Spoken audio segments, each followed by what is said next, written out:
Hi everyone, this is Eagle News. I'm Ralph Cornell in Washington. It's December 31st, the last day of 2022. The week's recap begins with the country still grappling with the crisis of gun violence. The year 2022 will end as the second highest year for mass shootings in the United States. Anna Kui has the details. I'm standing here at the site where the deadliest mass shooting in the U.S. took place. That was in 2017. It is now the end of 2022. Things have not improved. As of this broadcast, gunviolencearchive.org reports 2022 will be the second highest year for mass shootings in the United States. The deadliest mass shooting in 2022 happened at Robb Elementary School in Uvalde, Texas on May 24. 22 were killed. A majority were children ages 8 to 10. 17 injured. The incident highlighted not only the persistent problem with gun violence, but also the lack of preparedness of police in responding to the situation. Just 2 weeks before the Uvalde massacre, an 18-year-old white supremacist traveled to the Tops supermarket in Buffalo, New York. He was clad in body armor. 10 were killed, 3 injured. On July 4, a shooter perched on a rooftop in Highland Park, Illinois, targeted people attending an Independence Day parade.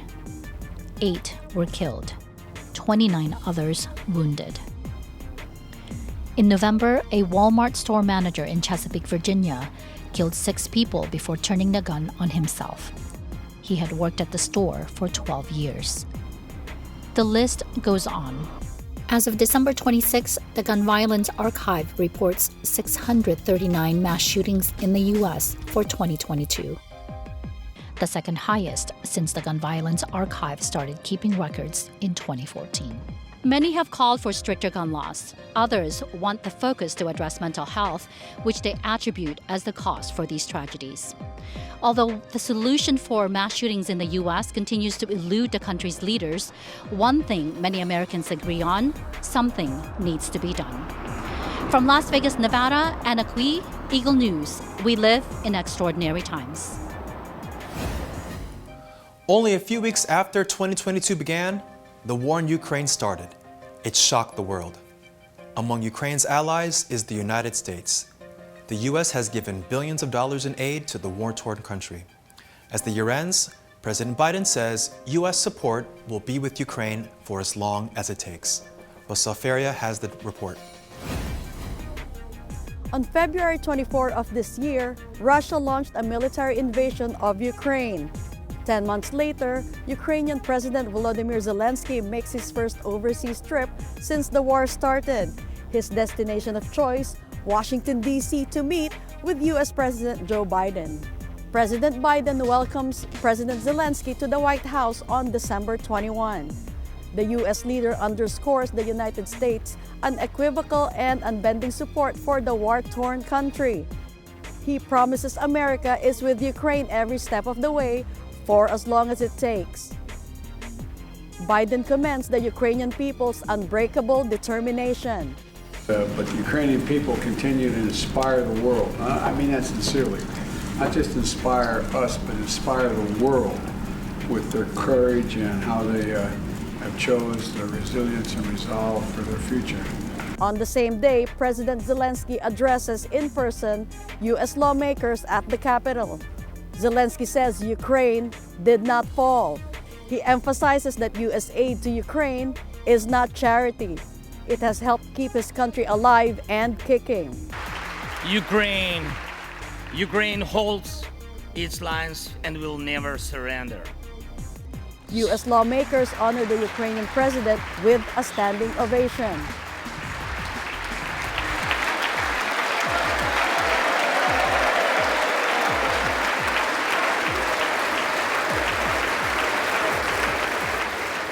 To date, reports say the U.S. has spent nearly $50 billion in humanitarian, financial, and military assistance to Ukraine.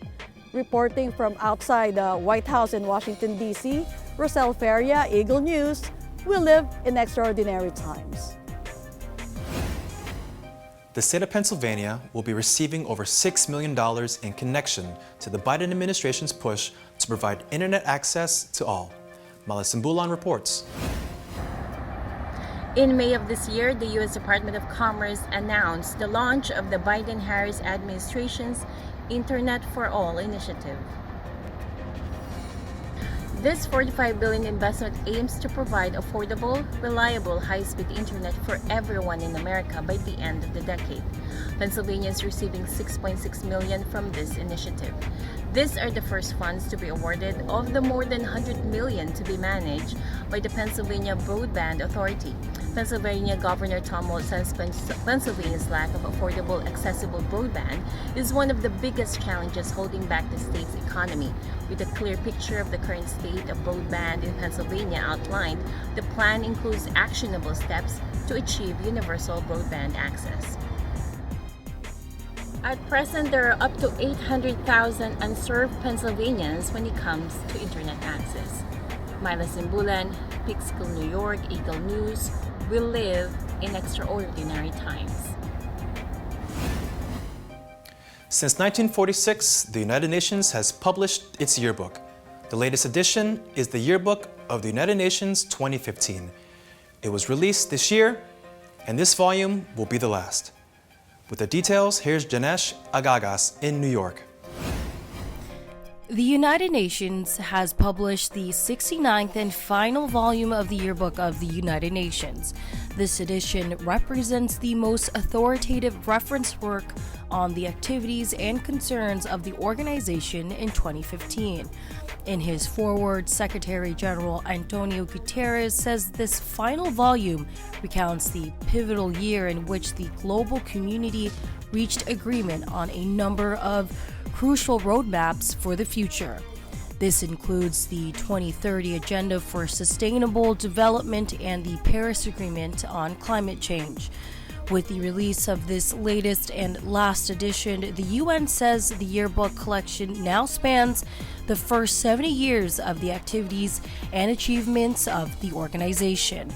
This is from its inception in post-war 1945 to the 2015 adoption of the Sustainable Development Goals. Gutierrez adds the organization looks forward to finding new, innovative, and timely 21st century tools and products to continue sharing the story of the United Nations for posterity. The 2015 yearbook can be accessed freely and in full at www.un.org/en/yearbook. Janesh Agagas, New York, New York, Eagle News. We live in extraordinary times. Now, several stories from Thomas Likeness today. From what are many countries in the world focused on in the coming year, to a Chinese fighter jet flying a little too close to a U.S. military aircraft, to a Black Panther cub escaping peril in Ukraine and finding refuge in France. These and more on Correspondent at Large.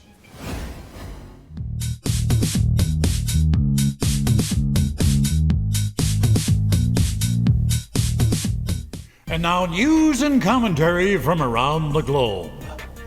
It's the end of another year. In a few short hours, the world bids farewell to 2022 and welcomes in 2023. But really, will much change when this calendar youngster makes its debut?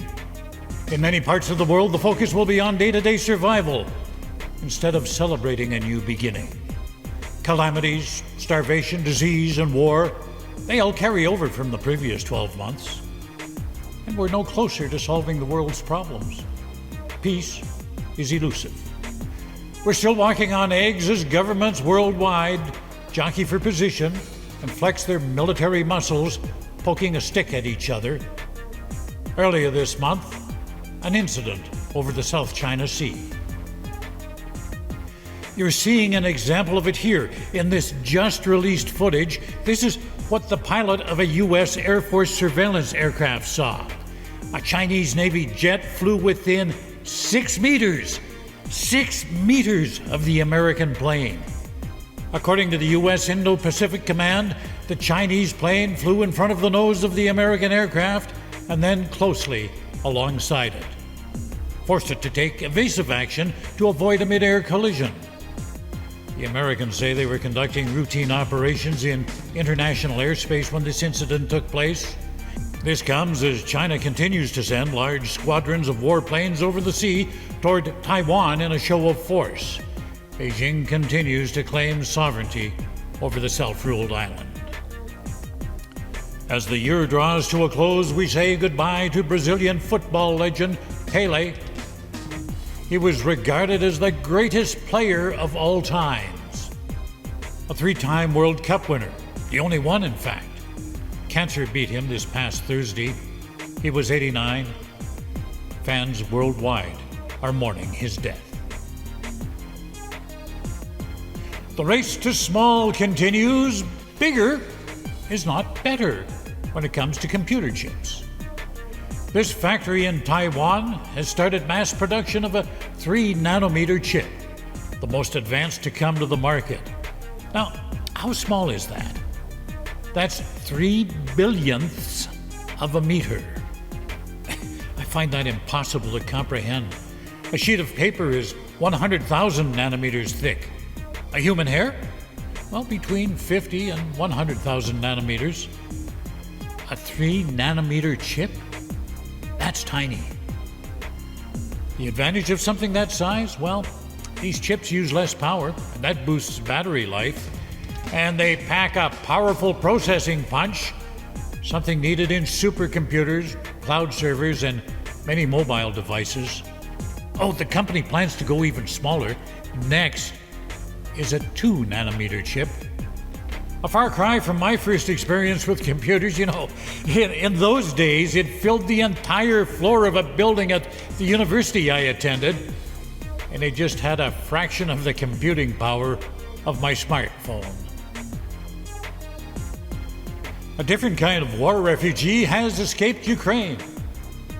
Meet Kiera, a 6-month-old black panther born in war-torn Ukraine. She's the victim of exotic animal trafficking. Kiera was found when the person who illegally owned her fled the bombing and just abandoned her. A wild animal rescue group in Kyiv took her in, made arrangements to get her out of Ukraine. The first stop was a zoo in Poland where she received care and was stabilized. She's now in France. She's at a shelter for rescued or abandoned wild animals, and she'll remain there until a permanent home can be found. Kiera is still suffering from the trauma of her short life. You know, she's timid, only eats when she's alone. So veterinarians are giving her the space she needs so she can get used to her caretakers and new environment. I'll be back next year. In the meantime, I wish you all peace, joy, and happiness, along with a good dose of hope as we begin the new year. Happy New Year! Thomas I. Likeness, Correspondent at Large, Eagle News. We live in extraordinary times. In New York, a historic winter storm brings the city of Buffalo to a freezing halt. With hundreds of households affected, city, state, and national officials come together to make recovery efforts more efficient for residents there. Melanor Tanhueco reports.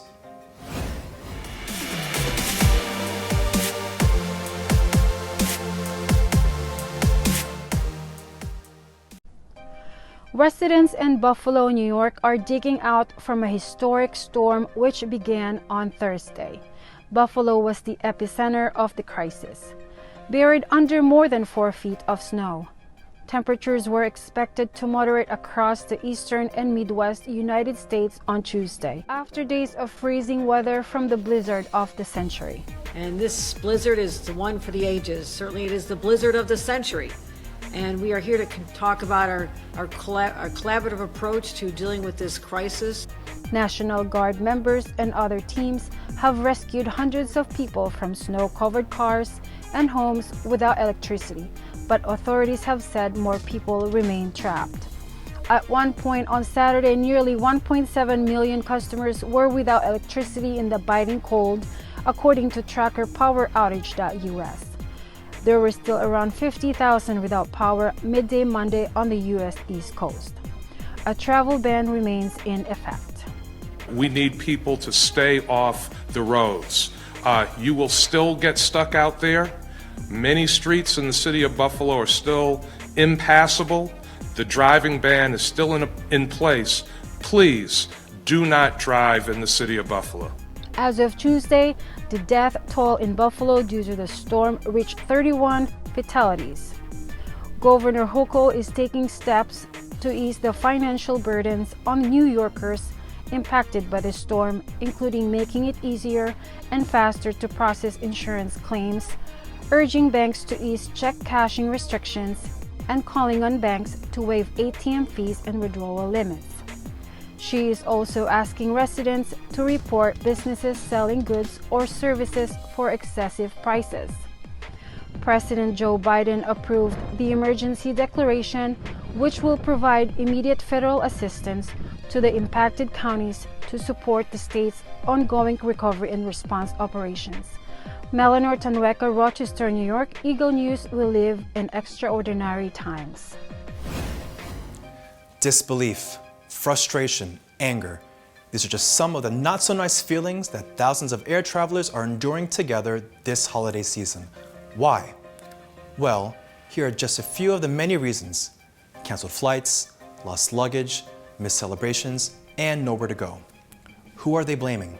Jane Kathleen Gregorio has the details.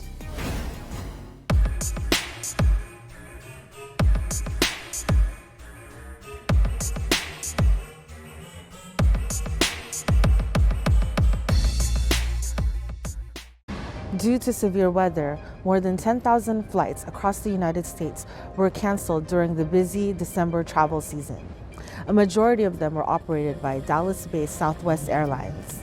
As of Wednesday morning, days after a crippling blizzard has passed, flight tracker FlightAware reports Southwest still cancels 2,508 flights. Those canceled flights make up about 62% of total cancellations. Rival Delta Airlines yesterday only cancels 12. The disparity in cancellations catches the attention of the U.S. Department of Transportation. The DOT says it will investigate what it calls Southwest's unacceptable rate of cancellations and delays. It will also look into reports of lack of prompt customer service by the U.S. airline. Southwest admits the operational challenges they face in serving their customers and employees are unacceptable. CEO Bob Jordan says the airline has reached a decision to significantly reduce the airline's flying to catch up. He says this is necessary to put all its pieces back into position and end the airline's rolling struggle. Jane Kathleen Gregorio, Corpus Christi, Texas. Eagle News. We live in extraordinary times. From disrupted travel plans, let's go to a shortage in flu medicines amid a feared outbreak this winter season. To address this, the Department of Health says it will be releasing more of its prescription drug, Tamiflu, from the nation's stockpile. Carlo Valdez on Health is Wealth.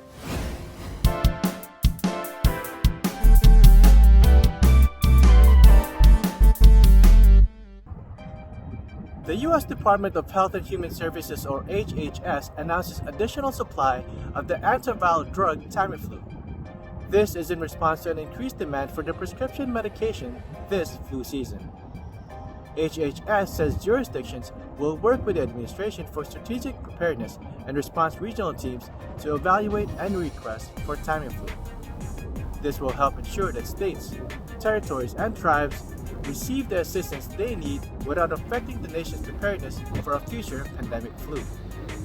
Tamiflu is a prescription medicine used to treat the flu in people 2 weeks of age and older who have had flu symptoms for no more than 2 days. Tamiflu is not a substitute for an annual flu vaccination.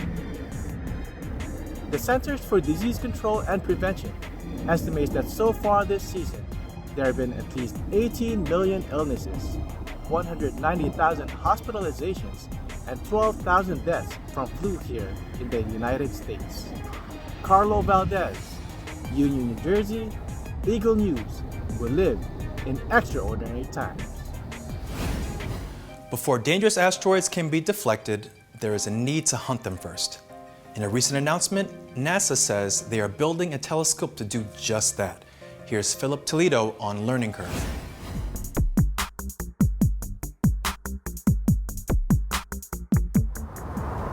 Television shows and movies often portray crises of cataclysmic proportions as asteroids hurtle towards our planet.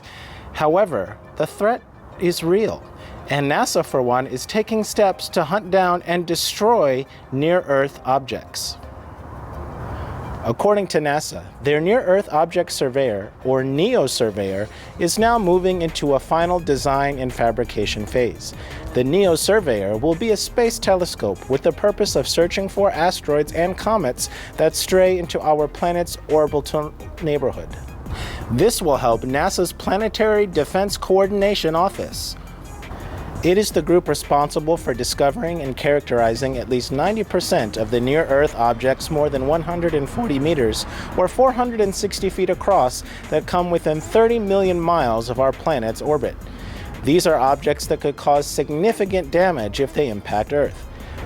Lindley Johnson, NASA's Planetary Defense Officer, says the NEO surveyor represents the next generation for NASA's ability to quickly detect, track, and characterize potentially hazardous near-Earth objects, and that it will be the ultimate high ground in what will enable NASA's planetary defense strategy. The telescope will use infrared technology to detect some of the most challenging to find orbital objects. These include dark asteroids that do not reflect much light, and those that trail the Earth in the direction of the Sun, called Earth Trojans. Now, are you expecting to see some blockbuster attempts to defend our planet? Well, NASA is actually developing technologies to deflect hazardous asteroids. But, according to the Mission Survey Director, Amy Mainzer, before deflection, there is the need to find them. She says the NEO surveyor will be a game changer in that effort. We're still a ways out, though, from seeing NEO surveyor in action. As long as all goes according to plan, the launch date will be June of 2028. Philip Toledo, Learning Curve, Eagle News. We live in extraordinary times. If they can't fly home to those they love, let's bring love to them. This is what's on the mind of some Corpus Christi residents when they decide to rush to the airport and make stranded passengers feel a little better. Here's Jane Kathleen Gregorio on community care.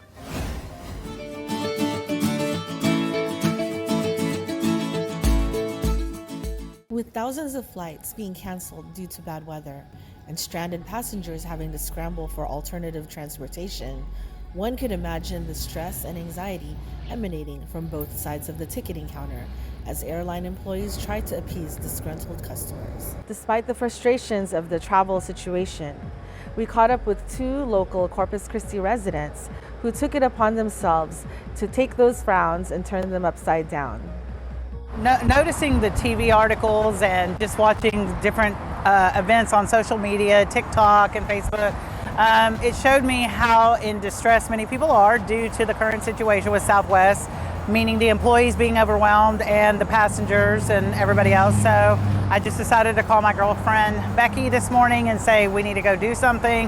Let's get some goodie bags together and go share some cheer to try to help these people out and give them some good to look at. So Corpus Christi is a welcoming place, and so when we walked in, the Southwest employees were more than grateful. You could tell that they were exhausted and they're stressed out and they're disappointed. There were, obviously there were passengers as well, but just showing that there is still people that empathize with them and are encouraging them and praying for them to get this all resolved as quickly as possible brings a little hope to their lives. And there's no one particular person. We can point fingers all day, but when you look at the positive, everybody's just doing the best that they can. So showing a little grace and giving favor is a good thing. We just woke up this morning and had a conversation with my dear friend, Melania, and she said, hey, let's do something really special for the poor people that are stranded at the airport. And I was like, that's a great idea. So we went to Sam's, got snacks. She made little smiley faces on bags. It was pretty amazing. We sat in my car in the Sam's parking lot, filled up bags, and took them to the employees and the stranded people that were at the airport. But the employees at Southwest, they were so appreciative. I cannot even imagine how they've been beaten up through this. I feel sorry for all of them. But it was just our opportunity just to let people know we really do care about it. It was more of a humanitarian. So just let people know, and it doesn't have to be for Southwest. Just take something to your next door neighbor. just do a kind act. We need to all do that in 2023. So hopefully we've jump-started something and we can all go from there and be better for it. Jane Kathleen Gregorio, Corpus Christi, Texas, Eagle News. We live in extraordinary times. As we welcome the new year, it would be lovely to add a bowl of Thai-inspired refreshing greens into our celebration menu. Here's a quick and easy recipe we can all enjoy. Aika Era on Behind the Counter. Hey, I'm Aika, and welcome back to Behind the Counter, where we see easy and tasty meals be brought to life.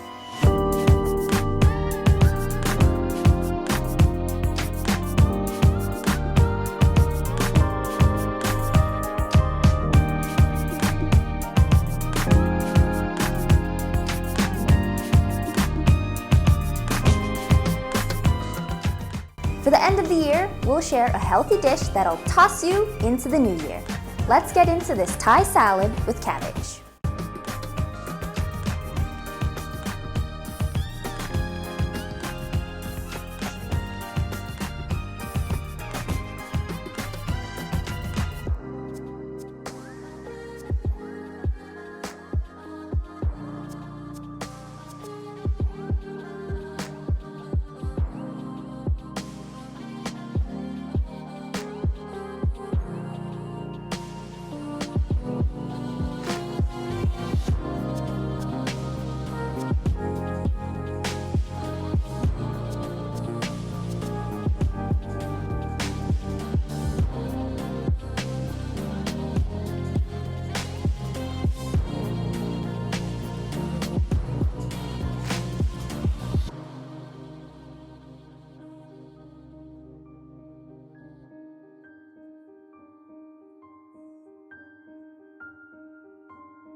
We hope you enjoyed your time with us today, but before we go, we'd like to wish you all a happy and safe new year.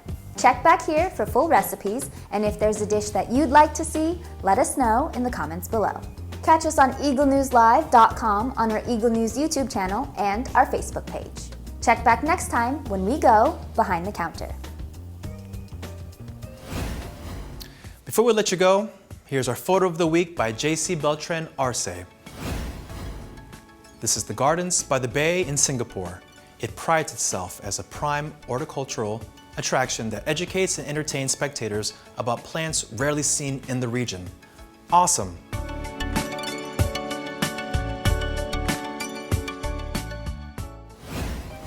Thank you all for joining us this whole year. We look forward to more weekends with you in 2023. If there are any stories or topics you want us to share with you, just comment below. View, like, share our other shows. City Limits with Alan Basaliahe. Connected with Dr. David. Take a seat and join us with Anna Kui. Plate Date with Mike Hudson and Friends. Plus, Journey, Stories of Filipinos in Canada with Kathleen Cruz. Follow us on YouTube, Facebook, and Twitter at Eagle News Live. I'm Ralph Cornell, and we live in extraordinary times. Happy New Year, everyone.